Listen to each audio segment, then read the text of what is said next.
안녕하세요. 일관된 해석 직관영어 상변생입니다. 오늘은 회오리 수능편 115번째 시간이다. 115번째 시간이고요. 오늘 2026학년도 6평영어 32번에 대한 해설의 오류를 한번 설명해 보도록 하겠습니다. 32번 빈칸 문제였고요. 이 문제를 들어가기에 앞서서 일단 제 교재 2018년에 개정된 제 교재를 한번 앞부분을 가져와 봤습니다. 이 교재는 한 2015년에서 16년 사이에 첫 번째로 최초로 만들어졌고 2018년에 개정된 건데 이 개정된 부분인데요. 원래의 그 개정 이전의 버전에도 이 내용이 포함되어 있었습니다.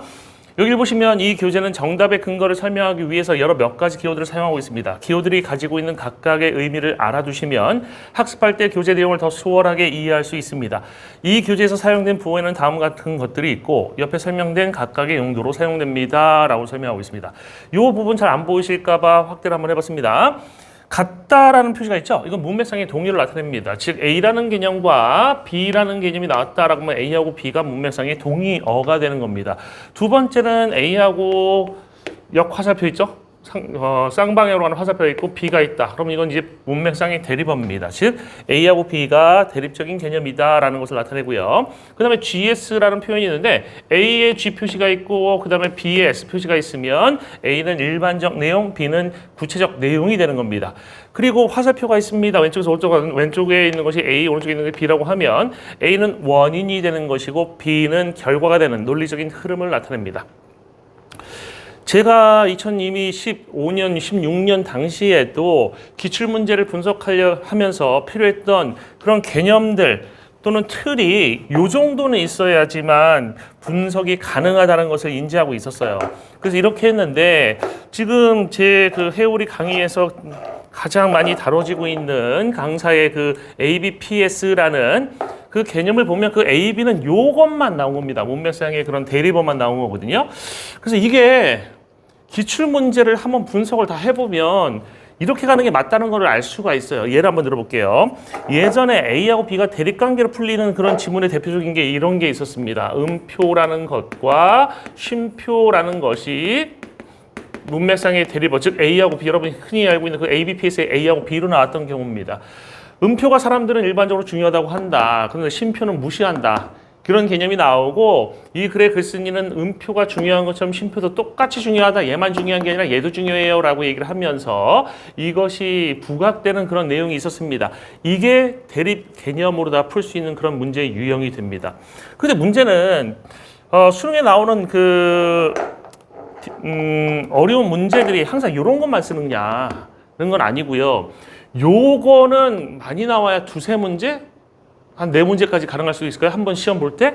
그 정도밖에 안 나오는 개념이에요. 이런 개념도 나올 수 있어요. 예전에 습관이라는 개념과 유전이라는 개념이 이 습관이라는 건 이제 문화랑 비슷한 개념으로 나왔던 것이고 이 개념이 나온 적이 있었습니다. 이게 나왔는데 이거를 이건 문맥상 대립이야. 대립이니까 습관이 아니고 유전이야. 뭐 유전이 아니고 습관이야. 이렇게 갈 수도 있을 거 아닙니까? 그죠? 이런 식으로 하면 근데 그렇게 가면 틀린 게 된다고요. 이게 적용이 되는 거 있고 이게 적용이 안 되는 게 있다고 이런 방식이. 이때의 내용은 뭐였냐면 습관에서 유전 만들어지는 것이지 유전에서 습관 만들어지는 것이 아니야. 즉 습관이 원인이 돼서 유전이란 결과를 가져온 것이다. 인과의 관계를 설명하고 있는 거예요. 근데 이거를 A, B 대립으로 접근하면 어떻게 되겠습니까? 속서 쓰는 거죠. 분석 잘못하고 맞을 수 있는 것도 틀리게 될 수도 있는 그런 것이 되는 겁니다. 습관은 틀린 것이고 유전이 맞아? 아니라고요. A에서 B 나온 거지. 그죠? 이 둘 다 중요한 개념이 되는 겁니다. 기출문제 분석해보세요. 기출문제 분석해보면 이런 거 꽤 나옵니다. 이런 거 나왔을 때 인과로 쓰인 것을 그냥 대립으로 처리해. 100% 문제 발생하는 겁니다. 아시겠죠? 그래서 제 교재는 이미 이 당시에도 이러한 것을 알고선 개념들을 이렇게 해놨다라는 얘기입니다. 대부분의 선생님들이 설명하실 때 다 이렇게 설명하세요. 이런 도식화만 안 할 뿐이지 설명은 다 그렇게 하고 계십니다. 아시겠죠? 그러니까 대부분 선생님들이 잘 하고 계시는 거예요. 근데 이거를 딱 이 중에서 딱 하나만 잡아가지고 그거로만 설명한다. 이거는 아날로그 시대, 그러니까 예를 들어서 이렇게 올라가는 거를 그냥 이렇게 설명하는 것 똑같아요. 디지털로. 제대로 설명이 되겠습니까? 문제가 있다. 문제가 있다. 단편적으로 가시면 안 됩니다. 아시겠죠? 글은 좀 살아있는 유기체와 같아서 그때그때 달라진다고요. 그 달라지는 글을 있는 그대로 이해하셔야지 그거를 내가 만든 틀 안에다 꽉꽉 끼워넣으면 어떻게 됐습니까? 그 생명체는 죽습니다. 그렇게 하지 마시라라는 얘기입니다. 이 32번도 그런 게 좀 있어요. 일단 제가 이 32번에 대한 해설을 먼저 해드리고 그 다음에 강사들의 해설의 오류 이런 것들 살펴보도록 하겠습니다. Writers often give us 작가들은 종종 준다 우리에게 the impression 그 인상을 주는데 어떤 인상이냐면 동격설입니다. 어떤 인상이면 they have described 그들이 설명했다라는 인상을 줍니다. 뭐를 the faces 그 묘사했다라는 얘기죠. 얼굴들을 묘사했다라는 인상을 준대. 그들의 등장인물들의 얼굴을 묘사했다라는 인상을 준대요. When in fact 사실상 뭐 할 때 그들이 have simply given you an outline to fit in 그 안을 채워넣을 그런 윤곽선만을 주었을 때. 윤곽선만을 주었을 때 그럼 이거 어떻게 정리해야 되느냐?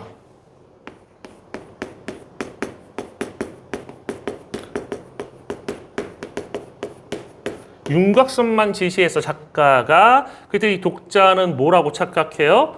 아, 등장인물 얼굴 묘사했다고 착각한다는 얘기입니다. 윤곽선만 제시했는데 얼굴 묘사했다는 착각을 한다는 얘기입니다. Of ash, of ash.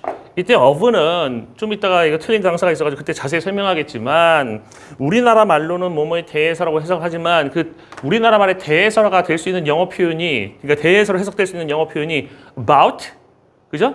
그 다음에 of on, 그 붙어있는 그 on 있잖아요. on도 뭐뭐에 대해서라고 해석이 될 경우가 있을 수 있습니다. 전치사 그 세 가지가 그럼 다 똑같은 뜻이냐? 아니에요. 전치사 각각 다른 이미지 갖고 있고요. 그 이미지인데 우리나라 말로 표현되는 방법이 그 하나로 되는 거지. 즉 우리나라 말에 관해서 대해서란 말이 뜻이 되게 폭넓게 쓰이고 있다라는 얘기고 영어는 그걸 잘게 잘라서 쓰고 있다라는 그렇게 이해를 하시면 될 것 같습니다. 그래서 그때 나중에 다 한번 다뤄보겠습니다. 애쉬에 관해서 the most important character 그 애쉬가 누구냐면 가장 중요한 등장인물입니다. 어디에서?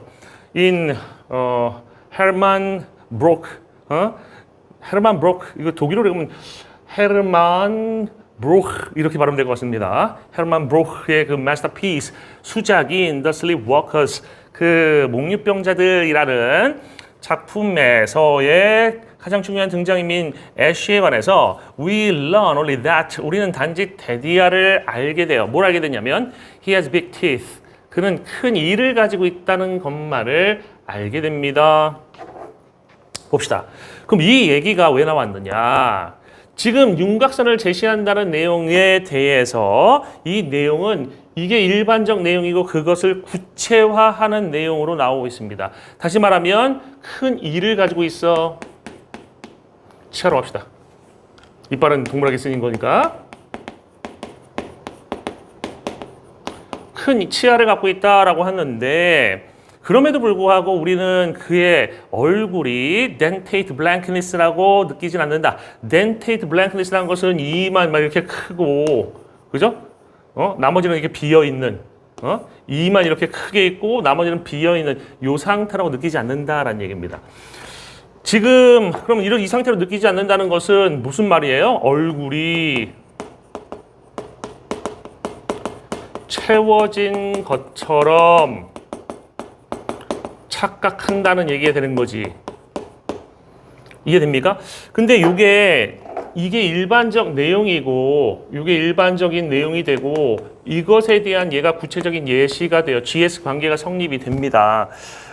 이거를 이해 못하는 분도 있을 거예요. 윤곽선하고 치아랑 관계 없는 거 아닙니까? 윤곽선을 제시한다는 것은 부분적인 정보만 제공한다는 거예요. 부분적인 정보. 그러니까 부분적인 정보만 제공하면 인간의 얼굴을 묘사했다고 착각하고 부분적인 정보를 제공하는 것의 예로다가 큰 치아를 가졌다는 부분적인 정보만 제공했는데도 얼굴이 채워진 것으로 착각한다는 내용이 되는 거지. 보통 우리가 일반적 표현은 사람 이름 같은 거 잘 안 들어가요. 여기 사람 이름이 나오고 뭐 작품명 나오고 이런 건 구체적 내용이거든. 그래서 이 구체적 내용은 이 일반적 내용에 대해서 구체적인 내용이 나온 거다라고 이해하셔야 돼요. 요거를 제대로 설명하시는 분은 이명학 선생님이 제대로 설명하시더라고. 그 다음 most often 가장 자주 we mistake A for B가 쓰이고 있습니다. for의 그 교환의 의미에 의해서 착각의 의미가 생기는 거죠. being told what effect someone's appearance has. 여기까지가 이제 누군가의 외모가 가지는 영향입니다. 누군가의 외모가 가지는 영향이 그 영향을 들은 것이 on account of that appearance 그 외모에 대한 설명인 것으로다가 착각한다는 얘기입니다. 여기 사실 어려운 게 좀 있어요. 뭐가 있냐면 what effect someone's appearance has를 여기까지가 이제 한 덩어리인데 이게 한 덩어리입니다.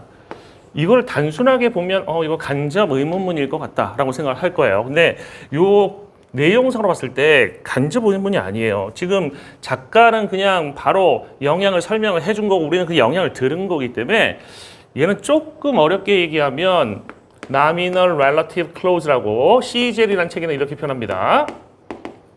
그 다음에 카젤이라는 책이 있어요. 카젤이라는 책이 있는데 이 카젤은 용어를 좀 다르겠습니다. 얘를 fused relative construction이라고 얘기해요. 그래서 요 두 가지의 구조로 보는 것이 맞아요. 그리고 요거랑 비슷하게 옛날에 기출에 나왔던 구조가 뭐냐면 이런 겁니다. What warmth there is 라는 표현입니다. 제 수업을 듣는 고등학교 1학년 학생들도 배우는 개념입니다. 그럼 이걸 해석하면은 이건 존재하는 따뜻함이에요. 어떤 따뜻함이 존재하는지가 아니라 존재하는 따뜻함이야. 왜? 앞에 최대한 활용한다라는 표현이 나왔어요. 존재하는 따뜻함을 최대한 활용한다가 맞지 어떤 따뜻함이 존재하는지를 최대한 활용한다? 그건 말이 안 됩니다. 여기서는 들은 건데 뭘 들었냐면 영향에 대해서 들은 거예요. 어떤 영향이면 누군가의 외모가 가지는 영향에 대해서 들은 겁니다. 일단 문법적인 설명은 살짝 요 정도 했고요. 요거를 한번 정리해 볼게요. 그러면 여기서 뭐냐면 누군가의 외모가 갖는 영향 이거를 작가가 얘기해주고 이걸 들은 거야. 그죠? 이거를 작가가 이야기해 주는 겁니다. 이야기해 줬더니만 즉 우리가 들었더니만 이것을 외모에 대한 설명, 즉 묘사라고 생각을 하는 거지. 설명이라 착각하는 거죠. 이해되십니까? 요건 제가 예 하나 들어드릴게요. 예. 그러니까 예를 들어서 어떤 작품이 이렇게 나와서 순이가 지나가자 동네 마을에 있는 모든 남자들이 그녀에게서 눈을 뗄 수 없었다. 그럼 외모가 갖는 영향. 남자들이 눈을 떼지 못하게 해. 그럼 우리 머릿속에는 와 뭐가 나오는 거야? 머릿속에는 와 진짜 예쁜 여자였나 보다. 그 예쁜 여자 뭐 지금 현재 얘기하면 아이유? 아이유 예쁘잖아요. 아이유라든지 아니면은 뭐 한가위는 너무 오래됐구나. 요즘엔 누가 뜹니까? 카리나? 뭐 이런 존재가 막 이렇게 떠오르게 되는 거지. 맞죠? 그런 일이 일어나는 겁니다. 아시겠죠? 그래서 요거하고 이거와 관련 있는 내용이 없는 내용이야. 관련 없는 얘기예요. 그러니까 큰 틀에서는 지금 연관성은 있지만 요 연관성을 제시하는 내용이 외모에 갖는 영향을 설명하는 건 같은 내용이냐? 아니, 다른 거지. 마치 얘네들보다 더 큰 중심적 표현이 있고 그 중심적인 표현에 대해서 얘는 구체화된 S1, 얘는 S2가 되는 겁니다. 이 선생님 아까 얘가 G라고 했잖아요. 이 GS는 상대적 개념이에요. 뭐 어떤 얘기냐면 멍멍이보다도 순종견이 더 구체적인 내용이 되고 순정견보다도 코카스페니엘이 더 구체적인 내용이 되잖아. 점점 구체화될 수 있고 점점 일반화될 수 있기 때문에 상대적 개념인 거예요. 그러니까 이건 절대적 개념이 아니라 GS는. 그래서 뭔가 더 큰 쥐가 있다라고 하면 이 쥐에 대해서 얘네들은 예시로다가 나오고 있는 거예요. 그리고 이 첫 번째 예시에 대한 또 다른 예시가 나온 거다라고 생각하시면 됩니다. 되셨죠? 그 다음에 요거를 이제 작가가 한 번 더 구체적으로 얘기하는데 이 지금 사람 이름 나오면서 구체적 요 내용 전체를 구체화시킨다고. 이 내용 전체를 뭐라고 구체화시키냐면 그 말라메이라는 그 시인이 있어요. 말라메이의 그 충고가 있는데 모르는 말이고 넘어가겠습니다. 이 말의 의미 이거죠. Paint not the thing itself. 그 사물 자체를 채색하지 말고, 그러면 사물 자체를 채색하는 건 이쪽이죠.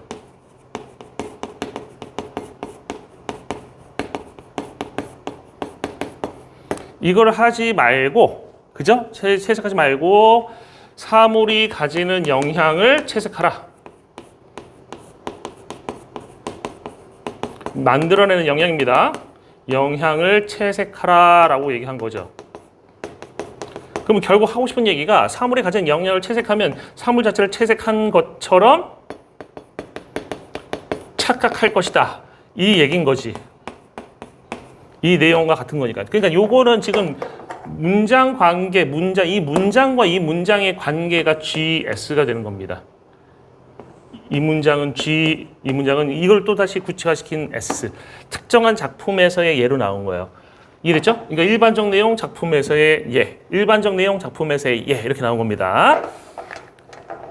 이것은 sounds like a self-denying ordinance. ordinance는 원래 법령이라는 뜻이지만 여기서는 그냥 명령. 왜냐하면 이렇게 칠하지 말고 칠해라, 채색하지 말고 채색해라라는 명령문이 되었으니까는 ordinance라고 표현했는데 이게 자기 부정적이다, 자기 부인적이다라고 얘기를 하고 있어요. 왜 그러냐면 지금 이 시인이 설명하고 있는 것은 묘사의 방법이거든. 근데 묘사의 방법은 얘기하면서 묘사하지 말라라고 얘기한 거랑 똑같으니까 자기 부정적이 되는 거죠. Actually, it is rather clever way. 사실상 그것은 지금 앞에서 얘기한 것은 오히려 clever way, 영리한 방법이 됩니다. out of, 뭘 빠져나가는 방법이 되냐면 이 way가 원래 길이란 뜻에서 방법이 나오는 거니까 빠져나가는 길, 빠져나가는 방법이 되는 겁니다. 뭐를 intractable, 다루기가 힘든 그런 problem, 문제를 빠져나가기 위한, 문제로부터 벗어나기 위한 현명한 방법이 됩니다. When in one of his novels, 그 다음에 여기서는 지금 일반적 내용이 나올 차례지 S3가 나올 차례인데 지금 S3가 없어요. S3가 없고 바로 작품 나옵니다. 바로 작품 나와서 S3는 없지만 그거에 대한 구체적 예시. 즉 지금 보시면 지금 하나의 예시마다 두 층이 돼 있어서 일반적, 구체적, 일반적, 구체적. 근데 여기서는 일반적이 없고 구체적이 바로 나왔다는 얘기입니다. 그 내용 보겠습니다. 그의 소설 중에 하나에서 그 이블린 그 EW라고 하는 사람은 말합니다. 뭘 말해요? 새로운 등장인물에 대해서 말하는데 이 of 나왔죠? 좀 이따 설명할 거예요. 이 of의 정체에 대해서는 등장인물에 관해서 설명을 말을 하는데 뭐라고 말하냐면 he had just a kind of appearance. 그는 그런 종류의 그런 외모를 갖고 있습니다. 어떤 종류의 외모냐면 한 사람이 기대할 그런 종류의 외모예요. 한 젊은 남자, 그의 유형의, 그의 종류의 젊은 남자가 가질 것이라고 예상할 그러한 외모를 갖고 있습니다. 지금은 뭘 쓰고 있냐면, 그리고 nothing, 다른 어떤 것도 없었어요. 지금 이건 독자의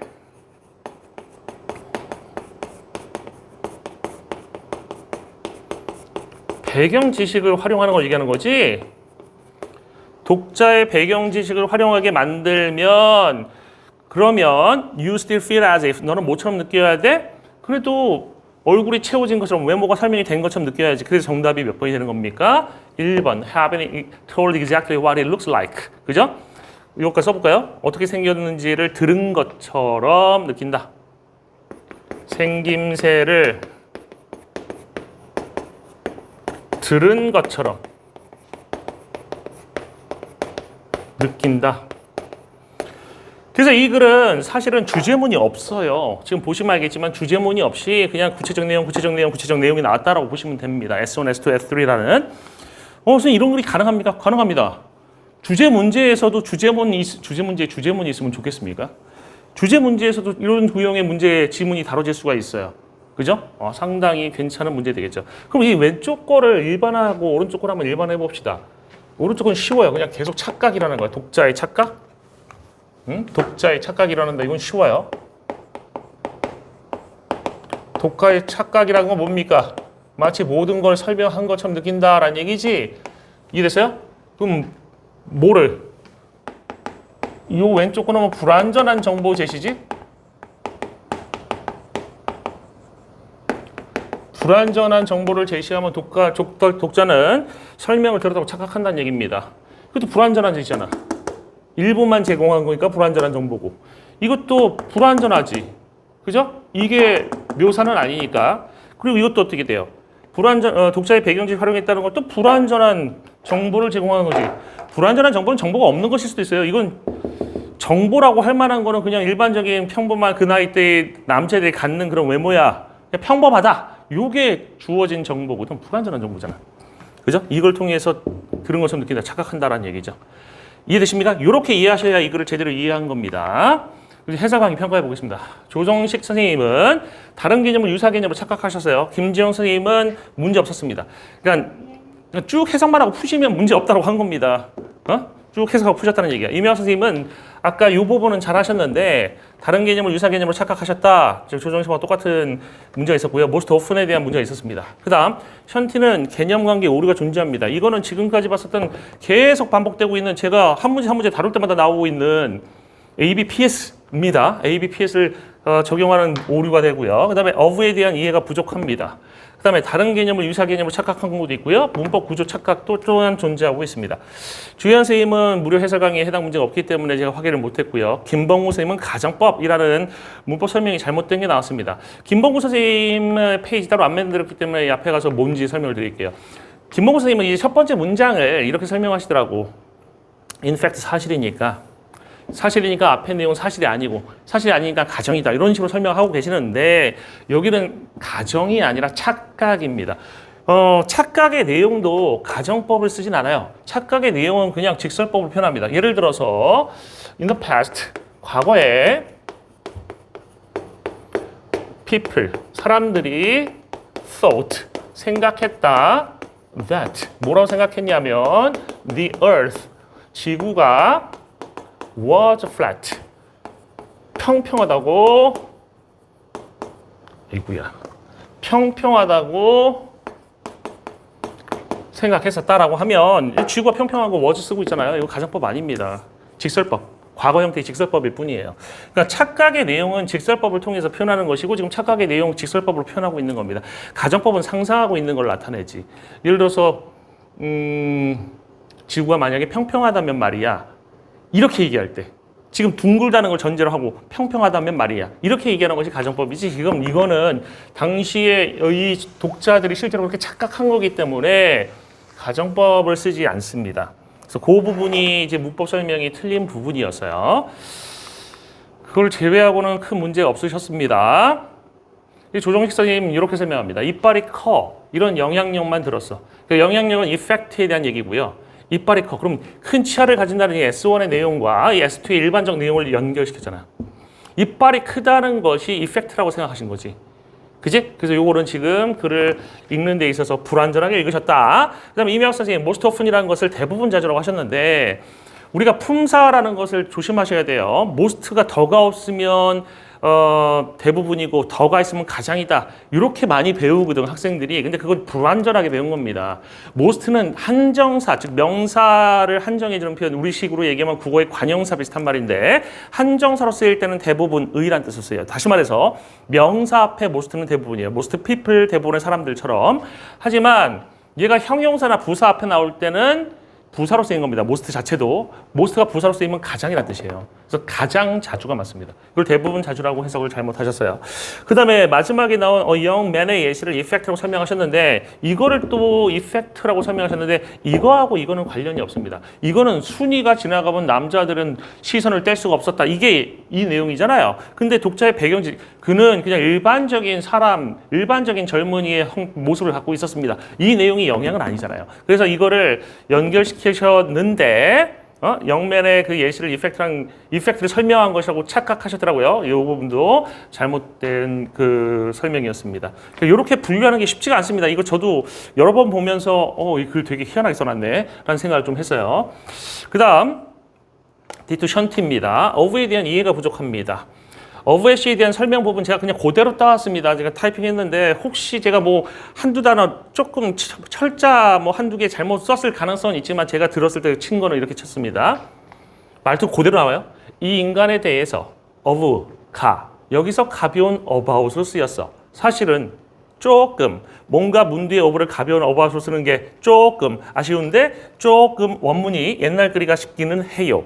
개인적으로 되게 특이한 어투를 갖고 계셨는데 뭐 모르겠네요. 저는 한 100번 정도 들으면 따라할 수 있을까? 되게 특이한 어투로 다 말씀하셨던 기억이 납니다.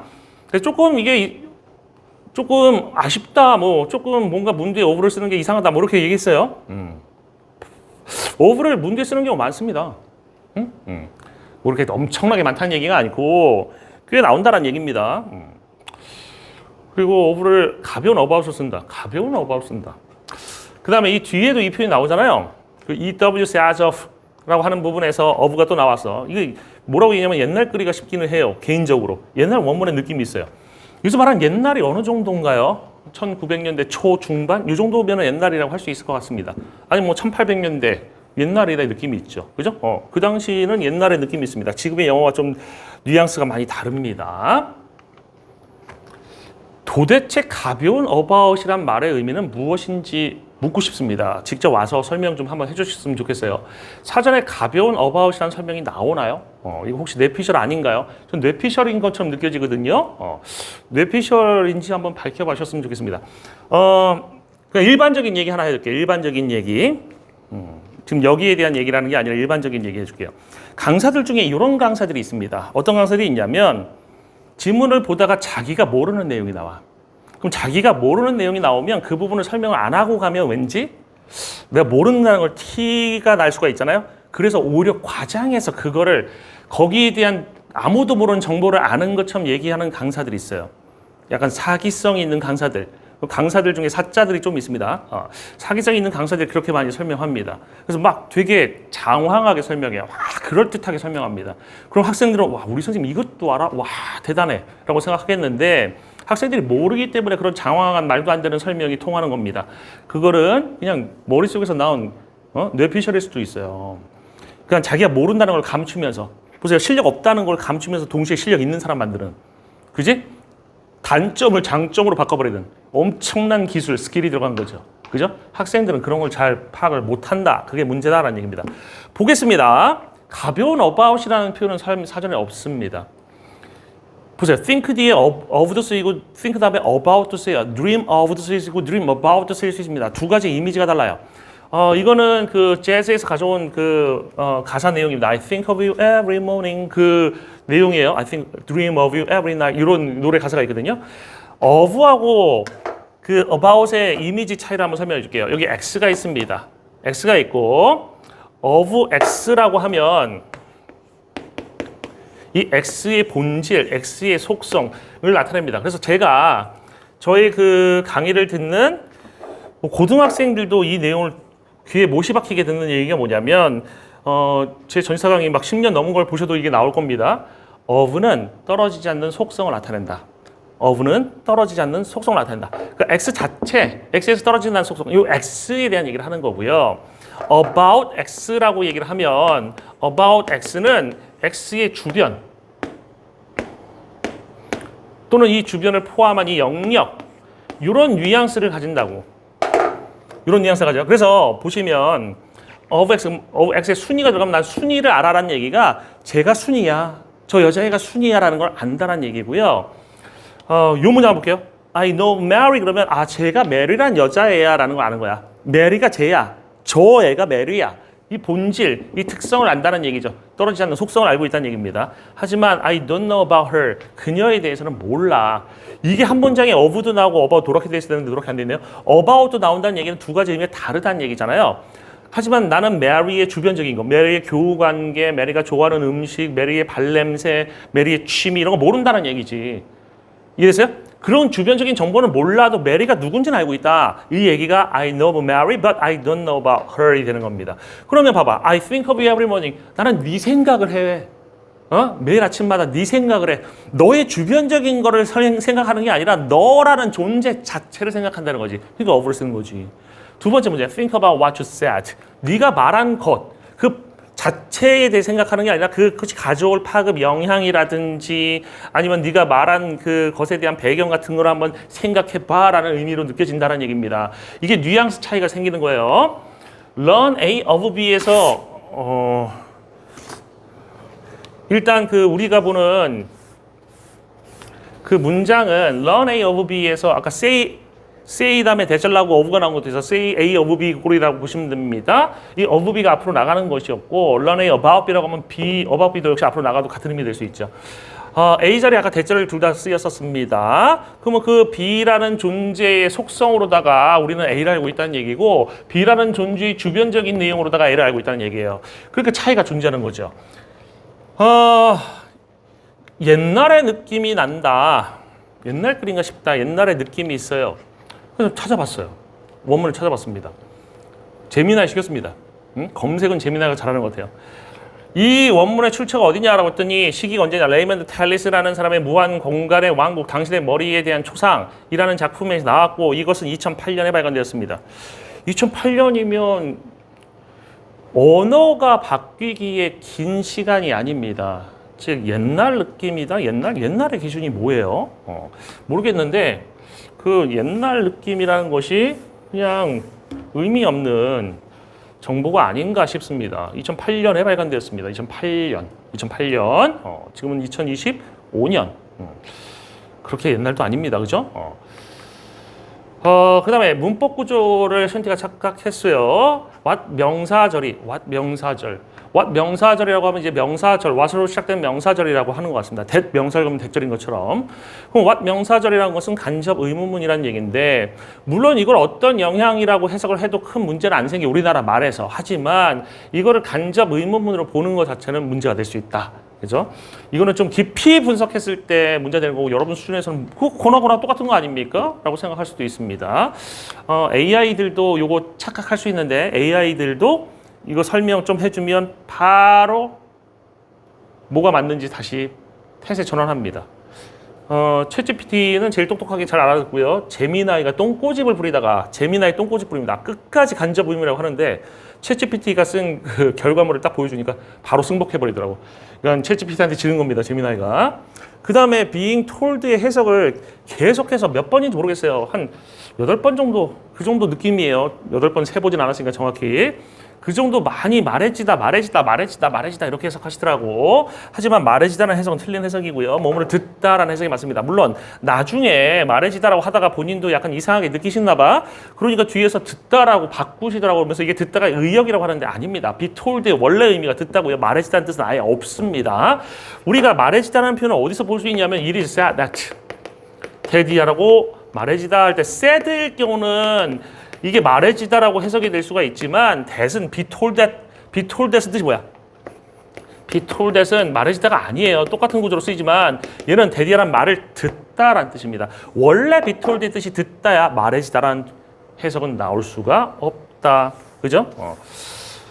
요 부분이 이제 수동태 해석 부분 틀린 부분이었어요. 이건 의역이 아니라 원래의 직역입니다. 그 다음에 DTU 션티가 스페시픽한 표현을 제너럴한 것으로 착각합니다. 이거는 제가 설명을 안 바꿔놨는데 잘못 바꿔놨네요. 그러니까 지금 요 개념들을 헷갈리고 있다는 얘기입니다. 요 설명 제 설명 취소하겠습니다. 스페시픽한 표현을 제너럴한 것으로 착각했다가 아니라 마지막 부분에 영맨 부분을 대략적으로 아웃라인만 주는 것을 설명하는데 영맨 부분을 그죠? 영맨 부분을 아웃라인만 줬다. 그러니까 뭐 대강 20대 뭐 젊은 남자의 일반적인 얼굴하고 되게 아웃라인만 준 거다라고 생각하는데 이 글에서 아웃라인은 불완전한 정보를 줬다라는 개념으로 여기서 지금 끝난 것으로 보셔야 돼요. 그리고 여기 나온 개념은 지금 얘랑 관계가 없습니다. 여기서 지금 중간에 한번 또 다른 얘기 나오고 세 번째 또 다른 얘기가 나온 거예요. 이거는 독자의 배경 지식을 활용한다라는 개념으로 쓰인 것입니다. 그래서 영맨의 예시를 아웃라인의 구체적 예시로 판단했다. 그러니까 영맨이라는 예시를 아웃라인의 구체적 예시를 판단했다. 이건 스페시픽 표현을 제너럴한 표현을 착각한 게 아니라 GS 관계가 없는 애들의 GS 관계를 설정했다라고 설명해야 되는 겁니다. 그리고 제가 잘못했어요. 어쨌든 간에 잘못했다. 이 내용 보시면 됩니다. 그 다음에 디투션티는 역시 개념 관계에 있어서도 오류를 일으켰습니다. 너무 A, B 표기에 집착할 필요가 없어요라는 설명을 하시더라고, 중간에 갑자기. 근데 제가 보기에는 본인이 가장 집착하는 게 아닌가 싶어요. 왜냐하면 A, B를 쓰지 않아. 즉 A, B 대립관계를 설명하지 말아야 될 곳에서 이거를 쓰고 있잖아. 그러니까 이거는 말과 행동이 다른 거지. 예를 들어서 꽃게가 옆으로 걷는 꽃게 선생님이 얘들아 앞으로 가는 게 올바르니까 옆으로 걸으면 안 돼. 그래서 옆으로 걷는 거랑 똑같은 거지. 그죠? 집착하지 말아야 해요. 써야 될 때만 소수. 예를 들어서 뭐 한 회분의 모의고사라고 하면 두세 문제 정도에서만 써야 되고 나머지는 쓰면 안 돼요.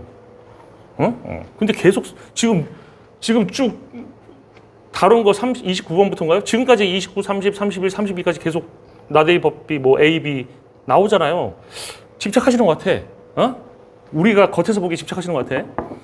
그래서 뭐라고 얘기하냐면 나데이 법비라고 얘기했더라고. 나데이는 또 어디서 나온지 모르겠는데 A하고 B를 나눴는데 A를 완전히 묘사하는 것이라고 봤어.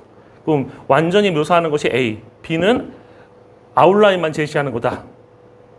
완전히 묘사하는 게 A, B는 아웃라인만 제시하는 거다. 지금 이게 핵심이 아니잖아요. 핵심은 아웃라인만 줘도 전체 묘사한 것처럼 착각한다. 이걸 좀 더 일반화하면 불완전한 정보를 제공하면 전체 묘사처럼 느낀다. 이건 거지. 제가 초두 부분에 얘기했던 습관과 유전, 습관의 대립개념이 유전이야. 이게 중요한 게 아니라 유전에서 습관 나온 게 아니라 습관에서 유전 나온 게 맞아요. 이 관계가 중요한 거거든. 화살표가 중요한 거예요. 화살표가 중요한데 화살표 없잖아. 화살표 없이 그냥 이거하고 이게 대립입니다. 응? 지금 제 설명이 이해되십니까? 지금 진짜 설명 한번 가져와 봤어요. 인물 모습이 나데이고 B다. 인물 모습의 디스크립션이 100% 아웃라인이라고 설명했어. B를. 그리고 아웃라인을 보시면 또 나데이 법비다. 나데이는 왜 자꾸만 나오는지 모르겠는데 A 아니라 B 이게 대립 개념이라는 표현인가요? 아웃라인은 블랭크하고 필드가 있다. 아니 보세요. 아웃라인은 디스크립션을 100%라고 했을 때 아웃라인은 디스크립션 100이 안 되는 불완전한 디스크립션. 예를 들어서 뭐 20% 디스크립션이란 얘기인데 필드다라는 건 100%라는 얘기잖아. 블랭크라는 거는 빵 퍼센트 쉽게 얘기해서 뭐빵 퍼센트 뭐 20% 이런 개념이고 얘가 왜 여기 와 있어? 얘가 일로 가든가.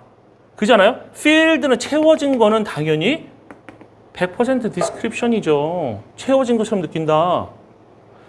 지금 B에 썼잖아. 이렇게 자체 모순 일어나잖아요. 이거 안 보이세요, 여러분들은?